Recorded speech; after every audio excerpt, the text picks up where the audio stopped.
जी नमस्कार, कैसे हैं आप सभी लोग। आप सभी लोगों का स्वागत है हमारे पीके साधना चैनल में। तो आप सभी दर्शक जनों के लिए आज हम एक ऐसी साधना लेकर आ चुके हैं जो कि ये साधना एक परी की साधना है। और इस साधना में आप जो भी मतलब कि आप चाहते हैं या जो भी आपका मनोकामना है वो साधना की मदद से पूरा हो सकता है। और ये जो साधना है एक ऐसा साधना है जिस साधना को हर व्यक्ति किया है और उसको सफलता मिली ही मिली है। क्योंकि आप लोग को एक चीज़ हम बात बता दें कि ये जो साधना है, ये साधना के पीछे बहुत सारे साधक ने मेहनत भी किया है हमारे आश्रम के द्वारा, और बहुत से आदमी को सफलता मिला भी है। लेकिन उसमें कुछ और भी चीज़ें पकड़ाया है जो कि साधक बहुत ज़्यादा गलती कर देते हैं। तो सारा चीज़ को मैं आप लोगों को इसी वीडियो में बताऊंगा। और इस वीडियो के मदद से आज आप एक परी की हाजिरी करेंगे, एक लाल परी की हाजिरी करेंगे। इसके अंदर जो परी की हाजिरी होगी वो लाल परी होगी। और दूसरी बात, ये एक धरती के अंदर से आएगा, इसलिए इसका जो परी का नाम होता है वो धरती लाल परी होता है।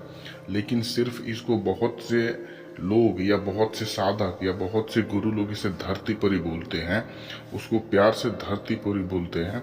तो इसलिए मैंने इस परी का नाम धरती परी रखा है। और ये जो परी होती है ये वाकई में इसका नाम धरती ही परी होता है, लेकिन ये एक लाल परी ही होती है। ठीक है, तो इतना तो आप लोग समझ गए होंगे। अब चलिए साधना की ओर बढ़ते हैं, कुछ कार्य की ओर बढ़ते हैं, कुछ सावधानियां की ओर बढ़ते हैं। सबसे पहले ये जो साधना है ये साधक कौन कौन साधक कर सकते हैं। तो इस साधना को कोई भी साधक कर सकते हैं, उनका एज 15 साल से ऊपर होना चाहिए।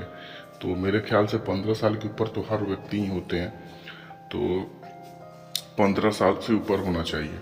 और इसमें आपको करना क्या होगा कि जब आप साधना करेंगे उस दिन आपका फास्टिंग रहेगा, कुछ खाइए पिएगा मत। ठीक है। तीसरी बात कि आपको इसमें अच्छे से परहेज करना है। परहेज मतलब कि गलत चीज़ों से, गलत बातों से, सेक्स से, संभोग, ये जो भी होता है इससे थोड़ा परहेज करना है। तो उससे हम दूरी बना कर रखनी है। ठीक है।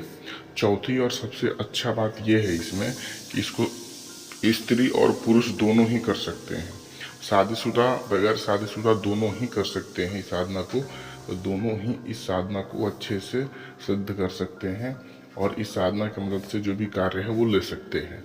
तो इस साधना को करने के लिए कुछ सामग्री चाहिए। सामग्री क्या चाहिए, इसमें आपको एक अत्र चाहिए। और ये जो साधना होगा ये खाला मैदान में होगा, खाली मैदान में। जब आपको साधना करना है उसके दिन में ही आप क्या करें, एक गड्ढा खोने। याद रहे वो गड्ढा का जो मतलब कि गहराई होगा थोड़ा ज़्यादा होना चाहिए कि आपका नाभि तक हो।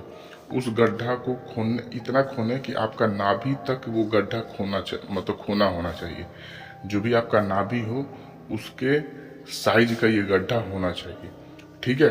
तो वैसे आपको खून देना है। खूनने के बाद उसको अच्छे से चारों ओर से अच्छे से मिट्टी को ऐसे करके बीच में पूरा गड्ढा होना चाहिए।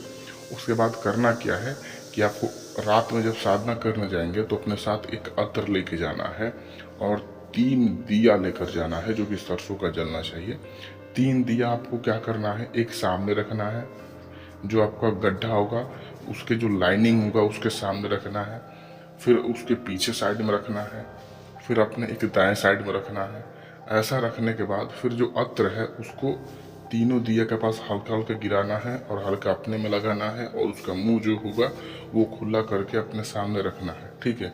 रखने के बाद आपको गड्ढा से हल्का सा दूरी बना करके साइड में आपको बैठ जाना है। बैठने के बाद आपको उसमें करना क्या होगा कि आपको एक मंत्र दिया जाएगा, उस मंत्र को आपको बोलना पड़ेगा। मतलब कि सबसे पहले हम ये चीज़ आप लोग को बात बता दें कि इसमें जो मंत्र होगा उस मंत्र का उच्चारण जो होगा इसमें 5100 मर्तबा होगा। यानी कि ना ही 5099 होना चाहिए, ना ही 5101 होना चाहिए, 5101 मर्तबा इस मंत्र को आपको पढ़ना है। जैसे कि आप मंत्र स्टार्ट कर देंगे, ये काम करेंगे, वैसे 2000 या 2500 के जैसे ही करीब में पहुँचेंगे तभी आपको आभास होने लगेगा। उस गड्ढे के अंदर से धुआं टाइप आगे लगेगा आने। धुआं टाइप आने से आपको धीरे धीरे लगेगा कि नहीं यार कुछ हो रहा है। आपको लगेगा कि मेरे पीछे कोई खड़ी है। फिर उस गड्ढे के अंदर से कोई जिन्न भी निकल सकता है या उस गड्ढे के अंदर से बहुत ही ज़्यादा पानी आएगा। आपको सिर्फ एक ब्रह्म होगा। जैसे ही आप 5000 के करीब पहुँचेंगे और तभी आपको उस परी की धीरे धीरे हाजिरी स्टार्ट हो जाएगी। कुछ अलग अलग से होने लगेगा आपके अंदर बेचैनी की, अब उठ के चला जाऊँ, अब क्या हो रहा है, अब उठ के चला जाऊँ। लेकिन कंट्रोल करके बैठे रहना है। जैसे ही आपका 5050 मरतबा के करीब जाएंगे, उस परी की हाजिरी स्टार्ट होने लगेगी और 5101 मरतबा पढ़ते ही होंगे तब तक वो परी उसके अंदर से आधा निकल जाएगी। और निकलने के बाद आपसे पूछे कि आपने मुझे क्यों बुलाया, क्या चाहते हैं। मंत्र जैसे ही 5100 मरतबा आप पढ़ ले तब आप बोले कि मैं आपसे दोस्ती करना चाहता हूँ और मैं आपसे कार्य लेना चाहता हूँ। आप मुझे वचन दें और आप मुझे बुलाने का तरीका दें। याद रहे वो जो परी है वो एक अच्छी परी है और अच्छी कार्य करती है, खराब कार्य नहीं करती है। पैसा का कार्य है तो वो कर देगी, कोई दिक्कत नहीं है। करोड़पति है तो वो बना सकती है, लेकिन गलत कार्य आप उसे उतना नहीं ले सकते हैं, ठीक है। तो उसके बाद इससे जो है अपना कार्य करवा लेना है। जैसे कि आप वचन बंद ले लिए, उसके बाद आपको वो वचन बंद दे देगी, बुलाने का तरीका दे देगी कि आप उससे उसको सिद्ध कर लेंगे। बस यही आज का बेहतरीन साधना था और एक अच्छा सा अमल था। मैंने सारा चीज़ विस्तार रूप से आपको बताया है। अगर फिर भी कोई चीज़ मुझसे छूट गया होगा या मुझसे बोलने में कोई दिक्कत हो गया होगा तो फिर भी आप मेरे पास कॉल करके पूछ सकते हैं। तो मिलते हैं इसी तरह दूसरे साधना के साथ, तब तक चलते हैं। नमस्कार।